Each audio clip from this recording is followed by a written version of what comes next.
Fala, galerinha do primeiro A, tudo beleza aí? Tudo tranks? Espero que sim. Então, galera, é o seguinte, o vídeo de hoje é sobre a ADE, a Avaliação Diagnóstica de Entrada, que é uma avaliação que tem mesmo todo ano, né? E todo início de ano, na verdade, o nome já diz, né? Avaliação Diagnóstica de Entrada, tá bom? Então, você já deve estar com a prova em mãos, que vocês ou os pais ou responsáveis foram buscar na escola, né? Mas caso você não esteja com a avaliação de papel aí impressa, eu também, vocês já devem ter percebido, também estou enviando aí no grupo a versão em PDF. Então, dos dois jeitos, não tem como escapar de fazer, tá bom, gente? É muito importante que vocês façam, tem que fazer, não tem jeito. Esse vídeo é para ajudar vocês, eu vou ler todos os textos, comentar com vocês, tá bom? Peraí, deixa eu desligar os dados móveis aqui, senão vai ficar aparecendo mensagem, daí não é legal. Pronto, assim a gente fica mais tranquilo. Então, se vocês estão com a versão impressa, que vocês ou os responsáveis, os pais foram buscar na escola, ótimo, o que você tem que fazer? Pega a prova, vai fazendo aí junto com o vídeo, vai respondendo, né? Pause o vídeo quantas vezes for necessário, vai fazendo aí. Assim que você tiver terminado de fazer, você vai preencher esse gabarito aí, ó. São 26 questões. Vai colocar o seu nome pertinho do gabarito, vai tirar foto só do gabarito e vai enviar para mim, tá bom? Se você for fazer com a versão em PDF, o que você vai ter que fazer? Você vai no seu caderno mesmo, normal, você escreve lá de 1 até 26, certo? Para não ficar muito comprido, faz 13 de um lado, 13 do outro, tá? De 1 a 13, depois de 14 até 26, e coloca só a letra, por exemplo, 1A, 2B, 3C, enfim, até 26, tá bom? E tira foto com o seu nome, lógico, e manda para mim, tá bom? Mas é muito importante que vocês façam, beleza? Então vamos lá. Avaliação diagnóstica de entrada 2021, língua portuguesa, primeira série do ensino médio. O nome da escola, caso vocês ainda não tenham se acostumado, é a Escola Estadual Coronel Castanho de Almeida, tá bom? O nome do aluno é o seu nome, lógico. A data vai ser algum dia aí de março de 2021 e a turma primeiro A. Vai ter esse aviso aí, mas é só se a gente estivesse na escola, né? Utilize o leitor resposta abaixo desta linha, enquadrando a câmera apenas nas bolinhas. É que tem um aplicativo para o professor tirar foto do gabarito, ele já exporta as notas certinho. Mas não vai ser possível, né? Porque estamos em casa. Tá bom? Então aí tem o gabarito e vamos para a prova propriamente dita. Leia o texto abaixo, olha lá. Ó. Projeto DPU nas escolas. Cidadania e Justiça para Todos. Realiza primeiro concurso de redação da DPU. Tema: Eu tenho direito e a DPU está comigo. Participe. O primeiro concurso de redação da Defensoria Pública da União, DPU, premiará alunos do ensino fundamental e médio, incluindo a educação de jovens e adultos, o EJA, das escolas públicas de todo o país. Para informações, material de divulgação, regulamento do concurso e a ficha de participação, acesse. Daí tem o endereço aí do site. Apoio Undime, União Nacional dos Dirigentes... Está muito pequeno, né? União Nacional dos Dirigentes Municipais de Educação, isso? Enfim. INEP, Instituto Nacional de Estudos e Pesquisas Educacionais Anísio Teixeira, DPU, Defensoria Pública da União, Secretaria-Geral de Articulação Institucional, CGAI. Tá bom? Daí tem a fotinha ainda, galera. Joia. Daí tem a questão 1, vira a página, leia o texto abaixo. Explosão de gotas de corante. Oi? Esta é uma atividade bem legal para brincar de fantasia com os menores e de cientista com os maiores. Você irá precisar dos seguintes materiais: um copo, água, um pouco de óleo vegetal, corante de alimentos ou tinta guache ou de pintura dedo. Despeje a água no copo. Coloque o óleo e deixe que ele descanse, desfazendo as bolhas. Agora é hora de chamar as crianças. Fica bem mais legal se você adicionar um pouco de interpretação e magia na experiência. Que tal usar uma varinha de condão e explicar que você irá fazer uma dança das fadas das cores no copo? Para as crianças mais velhas, proponha um jogo de suposições. Invente uma história de um líquido encontrado num lugar distante que ele será investigado. Pergunte às crianças o que elas deveriam ser, né? Porque é as crianças, né? Pergunte às crianças o que elas acham que irá acontecer durante o experimento.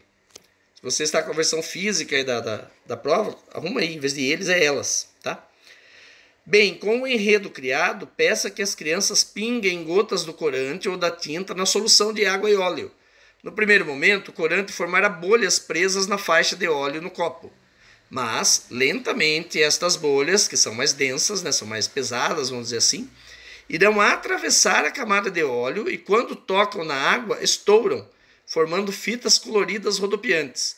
É muito legal de ver. Simples e lindo. Nossa, parece que é legal mesmo. Aí tem a questão 2 aí, a questão 3 também. Vira a página.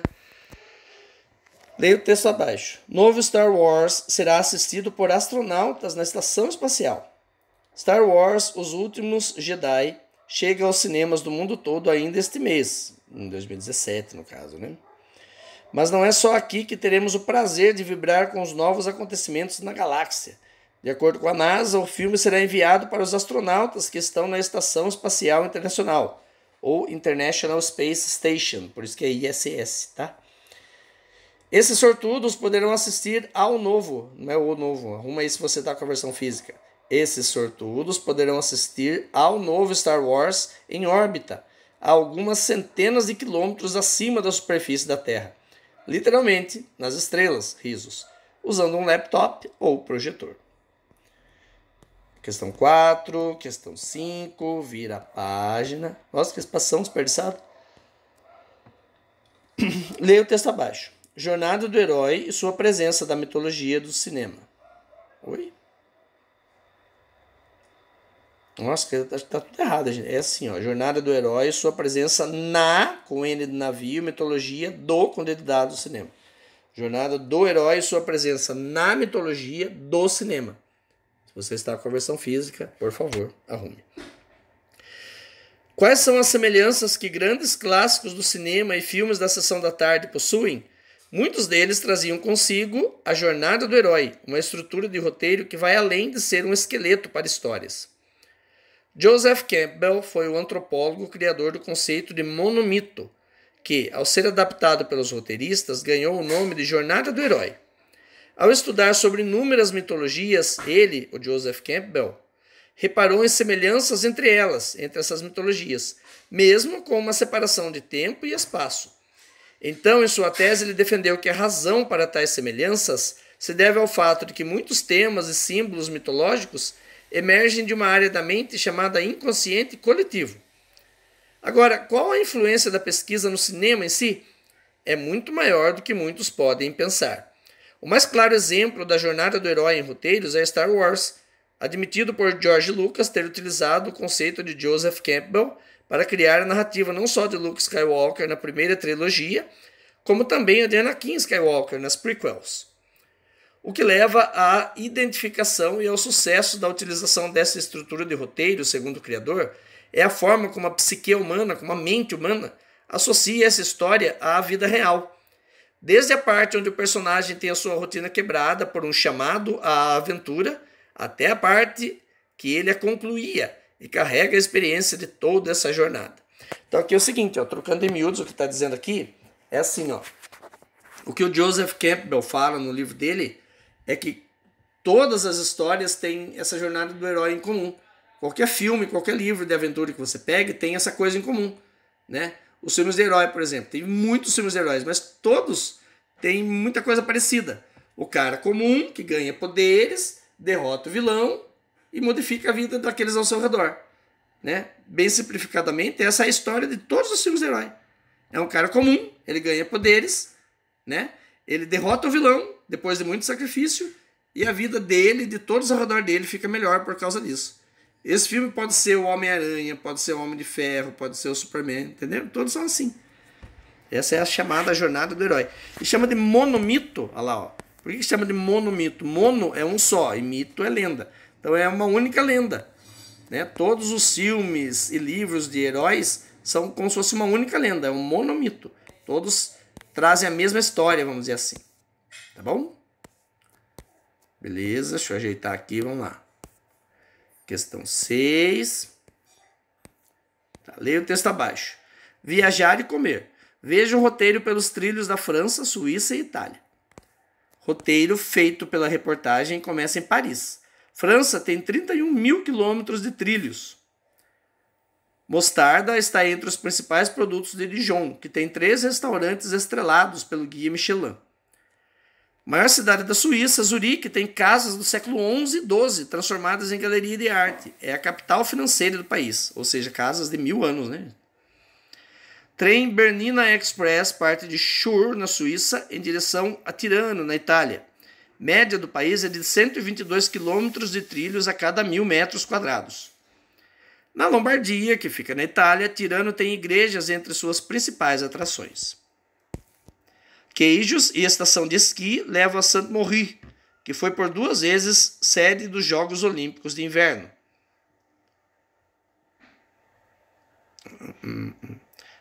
Eu pulei aqui. Não. Vamos começar de novo, vai. Eu pulei um pedaço aqui, ó. Tá. Roteiro feito pela reportagem começa em Paris. França tem 31 mil quilômetros de trilhos. Mostarda está entre os principais produtos de Dijon, que tem 3 restaurantes estrelados pelo Guia Michelin. E agora vem aqui embaixo, ó. Na região oeste da Suíça, a cidade de Lausanne tem vocação para os esportes. No Museu Histórico é possível conhecer curiosidades sobre o local.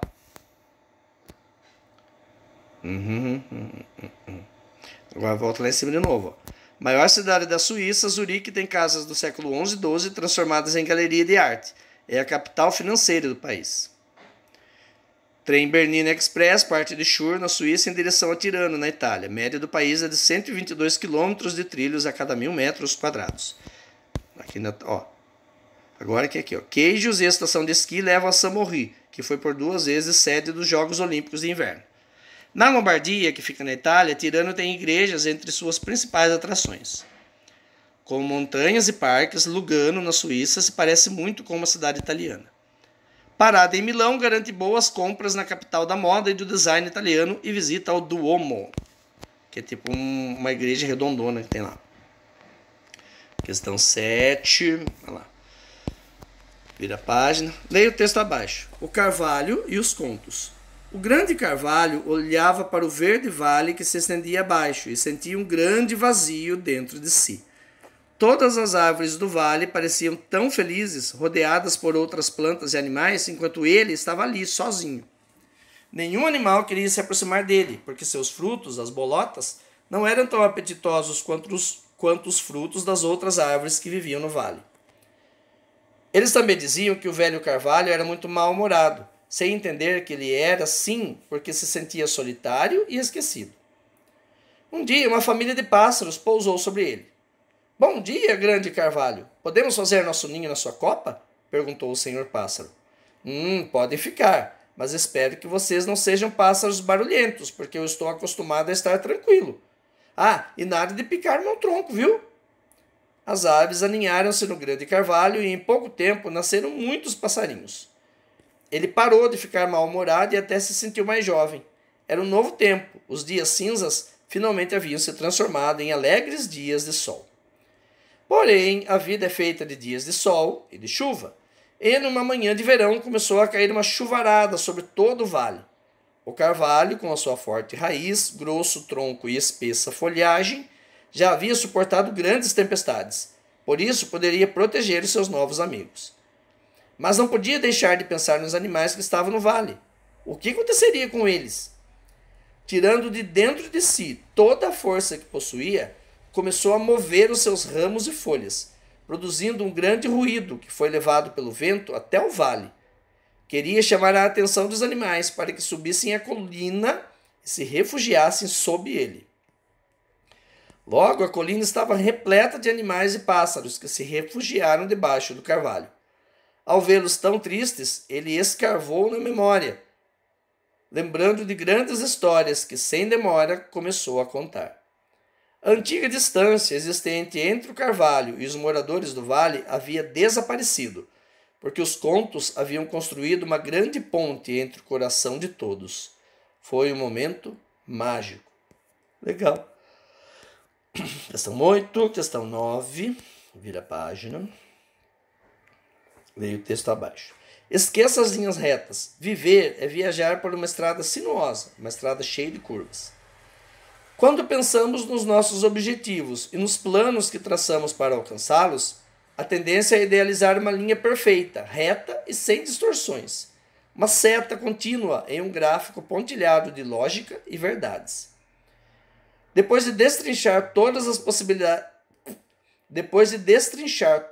possibilidades da realização do tal sonho ou projeto, desenhamos um mapa e colocamos o pé na estrada, por assim dizer.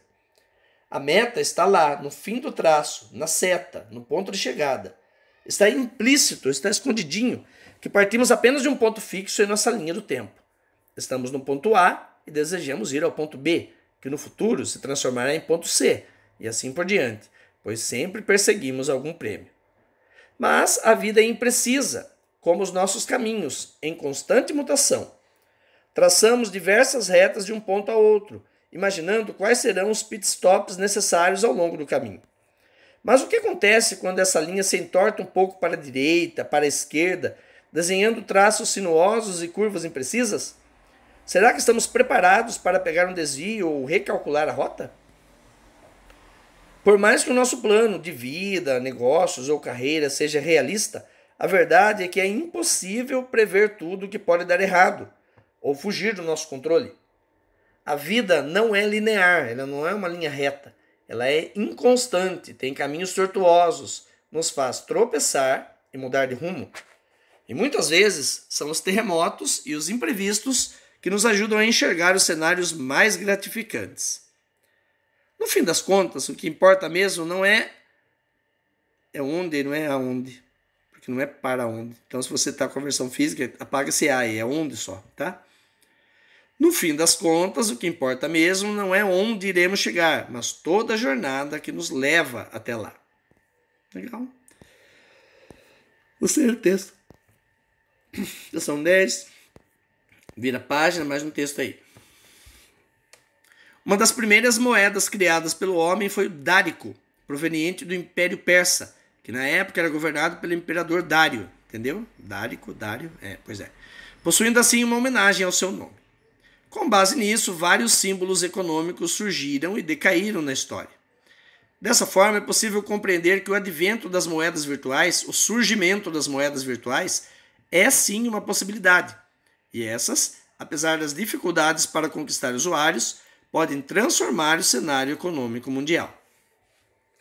Para o filósofo Platão, você já deve estar estudando sobre ele nas aulas com o Pedrão de Filosofia, em sua obra O Mito da Caverna, era para estar em itálico, entre aspas, esse O Mito da Caverna, porque é o título da obra, né? Mas tudo bem. Se você está com a versão física, coloca entre aspas aí, por favor, O Mito da Caverna, na qual ele discorre sobre o poder do hábito. Grande parte da sociedade prefere permanecer no senso comum. Nesse viés, é evidente que a população ainda é, em sua maioria, contrária ao uso das moedas virtuais. Outros sim. Nossa, que chique. Só que outro sim é só um jeito chique de falar porém, tá? É indubitável, ou seja, não há dúvida, que o caminho para se tornar uma moeda oficial é árduo. Entretanto, é notório, é famoso, o avanço de moedas como o Bitcoin no cenário mundial, já que o meio técnico, científico e informacional está em constante crescimento devido à globalização intensa. Portanto, é irrefutável, é inegável a necessidade de informação acerca das moedas virtuais. Dessa forma, é preciso que as entidades financeiras tradicionais se modernizem, de forma que acelerem, faltou o M aí, se você está com a versão física, por favor, que acelerem as transações econômicas, criando assim uma competição saudável com os bancos virtuais, que devem criar campanhas publicitárias sobre a sua proposta econômica em redes sociais e em veículos midiáticos, como a televisão e o rádio.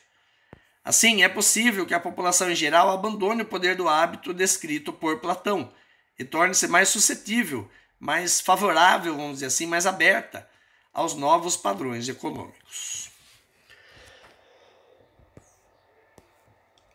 São 11. Leia o texto abaixo.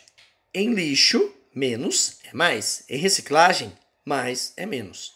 Reduza, reutilize, recicle. Questão 12. Vira a página. Questão 13. Tá. Leia o texto abaixo. O Ártico na máquina do tempo.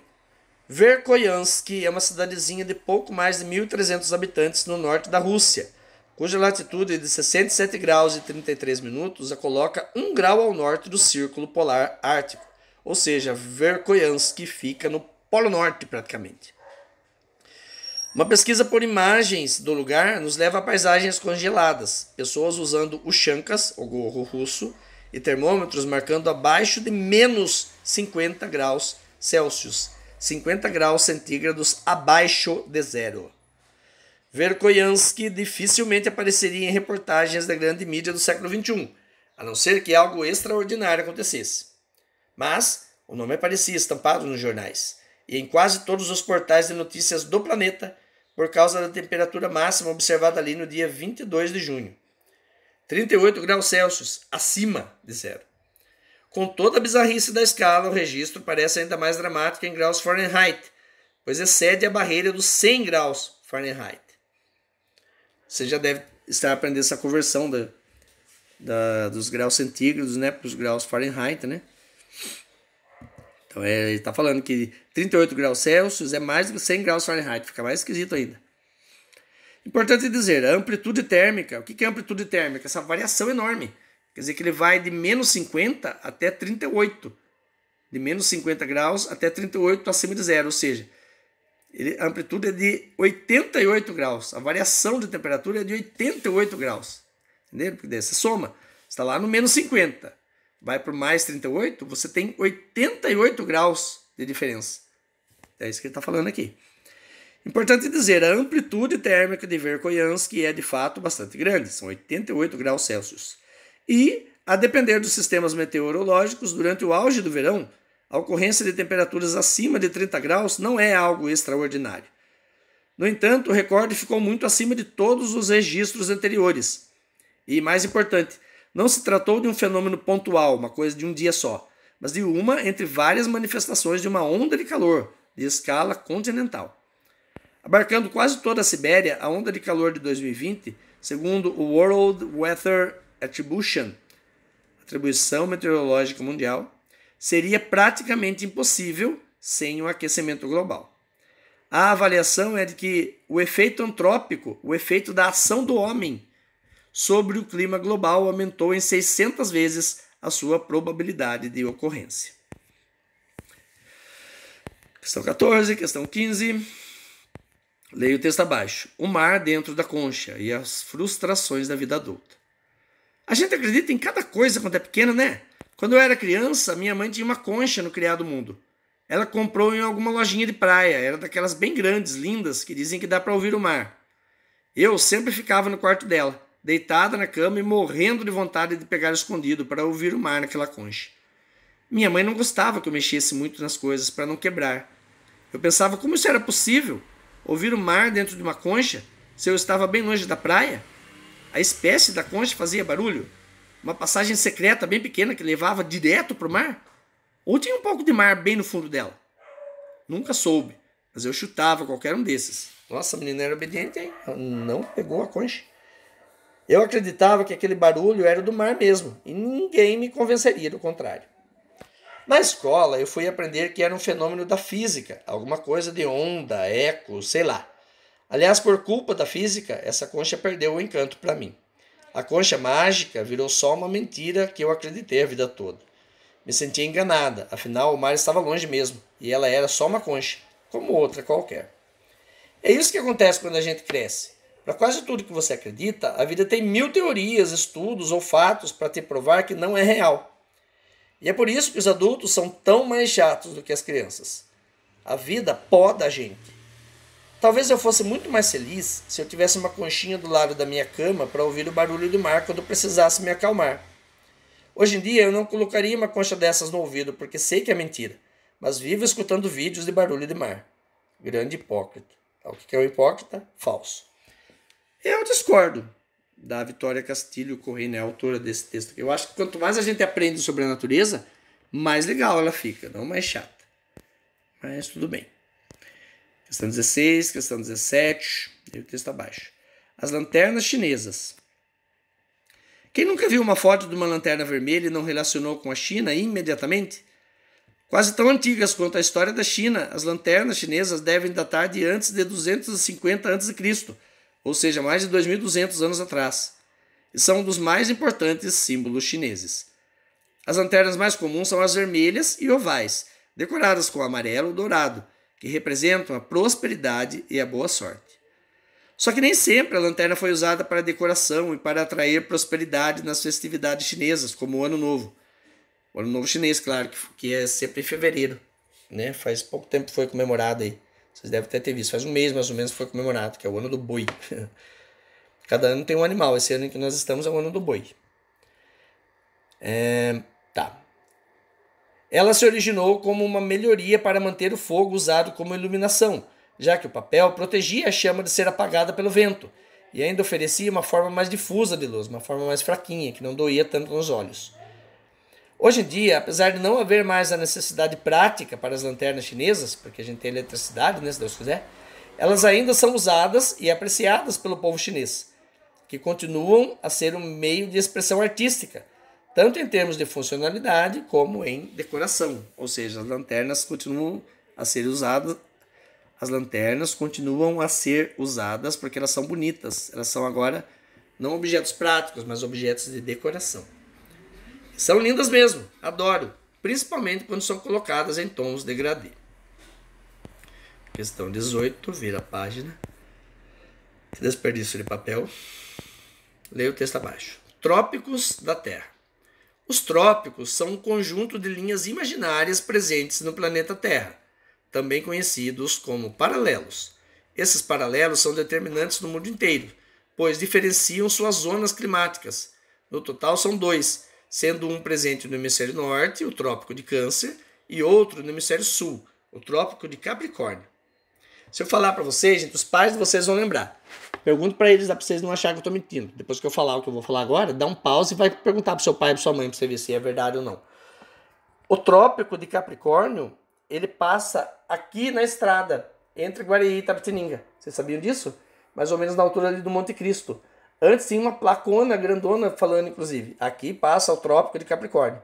Ou seja, olha que interessante. Guareí fica na zona tropical. Itapetininga fica na zona temperada. É claro, gente, que na prática isso dá muito pouca diferença. Mas se você pegar qualquer mapa aí, se você achar que eu estou mentindo, pega qualquer mapa aí que seja detalhado, você vai ver que a linha do Trópico de Capricórnio passa entre Guareí e Itapetininga. E ela vai embora, ela corta a terra inteira. Se você for pela Castelo, se você for para Sorocaba, pela Castelo, a hora que você estiver chegando em Sorocaba, lá tem ainda, até hoje, uma placona escrita, aqui passa o Trópico de Capricórnio. A próxima vez que você for para Sorocaba, pela Castelo, repare nisso que eu estou falando. Assim que sair da Castelo e pegar aquela estrada que vai até Sorocaba, fica olhando as placas para você ver. Logo aparece uma placona. Aqui passa o Trópico de Capricórnio. Legal, né? Pois é. Os trópicos cortam a Terra no sentido leste-oeste e não se encontram entre si, são paralelos. Além de terem função relacionada às zonas térmicas da Terra, que foi o que eu falei, Guareí fica na zona tropical, que é mais quente, Itapetininga fica na zona temperada, que é um pouco menos quente. Também influenciam nas estações do ano com a presença dos solstícios e equinócios. Solstício, gente, tem 2 no ano. O solstício de verão, que é o dia 21 de dezembro, que é o dia mais longo do ano e, consequentemente, a noite mais curta, né? E o solstício de inverno, que é 21 de junho, que é o dia mais curto do ano e a noite mais longa. E os equinócios, tem o equinócio de primavera, que vai ser agora dia... Acho que está chegando agora. Equinócio de outono, perdão. Equinócio de outono, agora dia 20 de março, em que tanto o dia quanto a noite tem 12 horas cada. Depois tem o equinócio de primavera, que é lá em setembro, 20 de setembro, 20 e 21 de setembro. Que daí os dias são iguais também, o dia e a noite. A duração do dia e da noite é de 12 horas cada. Né? Tudo isso se deve porque a nossa Terra é inclinada. Vocês aprendem isso em geografia, tá bom? O Brasil é um país continental, é um país enorme. Por esse motivo, conta com 2 paralelos cruzando o seu território, sendo eles a linha do Equador e o Trópico de Capricórnio. O trópico passa por 3 estados brasileiros, Mato Grosso do Sul, Paraná e São Paulo. A linha imaginária determina no país as zonas climáticas, interferindo diretamente na divisão climática característica da zona temperada, pois é onde ocorrem estações do ano diferentes do restante do país. Nos 3 estados do sul brasileiro, Paraná, Santa Catarina e Rio Grande do Sul, é comum observarmos a presença das 4 estações do ano bem definidas, com características próprias, sendo o inverno bastante rigoroso, a primavera com árvores coloridas, com flores, o outono com árvores que perdem a folhagem e o verão quente, o que pode ser bastante incomum no restante do território. Questão 19, questão 20, vira a página, leia o texto abaixo. Egoístas.com. Eu leio a mensagem, respondo mentalmente e esqueço de responder de verdade. Quem nunca, né, gente? Mas no meu coração eu respondi, e é isso que importa. Eu poderia ter escrito essa frase, porque ela define exatamente o que eu me tornei. Relapsa, esquecida, autocentrada. Relapsa é relaxada, tá? Esquecida, todo mundo sabe o que é. E autocentrada é que só pensa em si mesmo. Eu vejo cada vez mais gente parecida comigo. Sou eterna devedora. Estou sempre em dívida com meus e-mails, inbox de redes sociais. Me mandaram um livro de presente e queriam saber se recebi. Estava dirigindo, pensei em responder depois. Foi para o buraco negro das mensagens lidas e esquecidas. A gente interage nas redes sociais e fica com essa falsa impressão de que cultiva as amizades. Enquanto isso, as pessoas vão se perdendo. A gente dá um like e ganha um falso crédito para ligar depois. Escreve um kkk e acha que somos cúmplices, rindo da mesma piada. Manda um monte de coraçãozinho virtual e acredita que os laços estão eternizados. Então, nos damos conta que não sabemos quase nada do que acontece com uma pessoa que a gente chama de amigo. Tenho a sensação de que só estou disponível quando posso e não quando precisam de mim. Estou enrolada, ligo depois, já vejo os e-mails. Ocupada demais para pegar o celular que vive grudado na minha mão para ligar para uma amiga que tem algo importante para me contar. E eu só me lembro de ligar 3 semanas depois. A gente sabe da vida das pessoas pela internet e se contenta com isso. Mas ninguém vai pedir socorro, contar que terminou um casamento, dizer que foi demitido por meio de um post. Quer dizer, alguns. Sem falar das pessoas que só usam as redes para se livrar do sofá velho da sala. Com essas, a amizade se esvai. O valor das redes sociais na aproximação das pessoas, na criação de novas amizades, é inestimável, é muito grande. Sou defensora, faço passeata se precisar defender. Mas a gente precisa mais do que kkk e de coraçãozinho virtual nessa vida. Estamos cada vez mais egoístas. Agora, na época da na época da pandemia, a gente ficou mais virtual do que nunca ainda, né? Meio forçadamente. Questão 21, daí agora leio o texto abaixo. Aulas de direção. Uma amiga da minha mãe, que nunca havia dirigido, estava ansiosa para o seu primeiro dia de aula prática na autoescola. Como estava muito nervosa, o instrutor a acalmou, explicou os procedimentos e disse que iria ajudá-la no que fosse preciso. Então, dona Cida, está pronta? Perguntou o instrutor. Sim, respondeu ela. Então, coloque o cinto, ajuste os retrovisores e o banco e ligue o carro. Depois, pode sair. Ela seguiu à risca todas as instruções. Colocou o cinto, ajustou os retrovisores e o banco, ligou o motor e, literalmente, saiu do carro. A mulher desceu do carro, velho.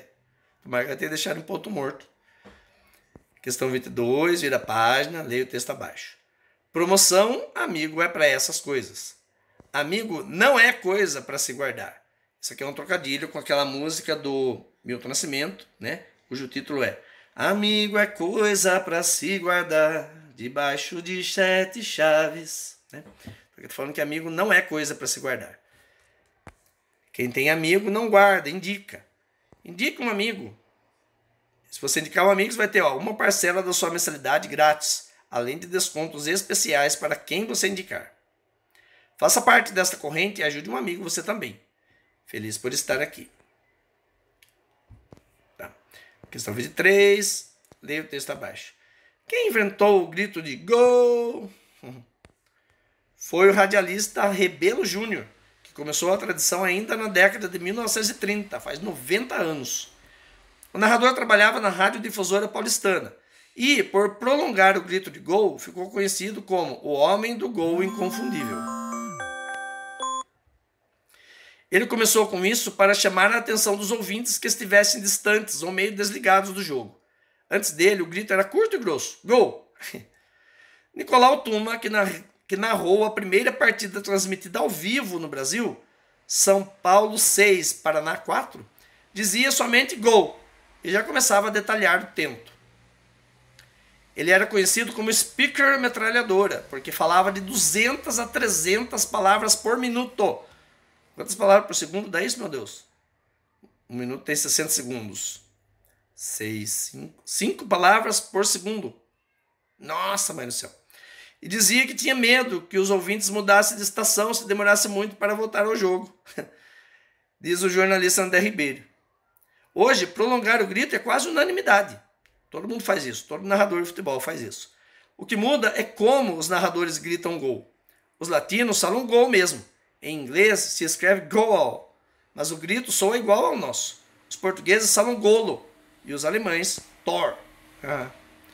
Questão 24, vira a página, lê o texto abaixo. Dia ensolarado, céu azul, os pássaros cantando. Ninguém merece. Ah, Enésio, vai implicar até com um dia lindo como este?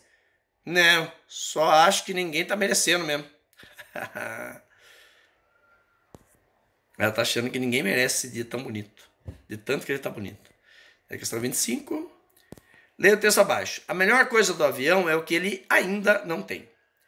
Nunca tive medo de avião, mas o contrário disso. Acho o avião a coisa mais mágica e mais divertida que já foi inventada.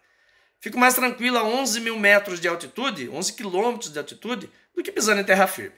Tenho vontade de cutucar as pessoas do meu lado. Você tem noção do milagre que é a gente estar voando? São 1000 opções de entretenimento, que vão desde a leitura das instruções de sobrevivência até a privada, que parece que vai te engolir. Passando pelos 1000 filmes e séries e pela comida quentinha. E pelas nuvens vistas de cima. Mas só percebi, quando anunciaram que o voo teria Wi-Fi, que a maior vantagem de todas não é o... Mas só percebi, quando anunciaram que o voo teria Wi-Fi, que a maior vantagem de todas não é o que o avião tem, mas o que ele não tem, ou não tinha, internet. O avião, assim como algumas praias paradisíacas, não tem internet, e isso, perceba, é uma delícia. O mundo pode acabar e você não vai ficar sabendo. A leitura flui como em nenhum outro lugar. O sono também. Assisto a filmes e quase sempre me emociono. O único suplício do voo, para mim, o único castigo, a única coisa ruim, o único tormento, é a curta duração. Sempre dura menos do que deveria, e acabo não lendo ou dormindo tudo que eu queria. Ok, é verdade que nunca fui para a Ásia. Daí o voo seria bem longo, né? Mas sempre que pego a ponte aérea, queria que durasse mais um pouquinho. O pouso me pega toda vez de surpresa, como um pai que vai buscar o filho no pula-pula. Mas já, papai? Sim, eu sei que essa paz está com dias contados. Vários voos já têm Wi-Fi, e muito em breve um avião sem internet vai ser tão inimaginável quanto um avião com área de fumantes, que tinha antigamente, né? Dirá o leitor, mas você pode colocar o celular em modo avião. Aliás, né, entenderam a ligação? Por isso que existe modo avião. Sim, mas você sabe que existem poucas coisas tão irresistíveis quanto a internet. E sabe que se houver Wi-Fi, eu vou me conectar. E você também. E de repente, uma saraivada de áudios do WhatsApp vai se unir a uma tempestade de stories do Instagram. Enquanto isso não acontece, da próxima vez que entrar no avião, aproveite para lembrar. O mundo já foi assim, quietinho. Que delícia.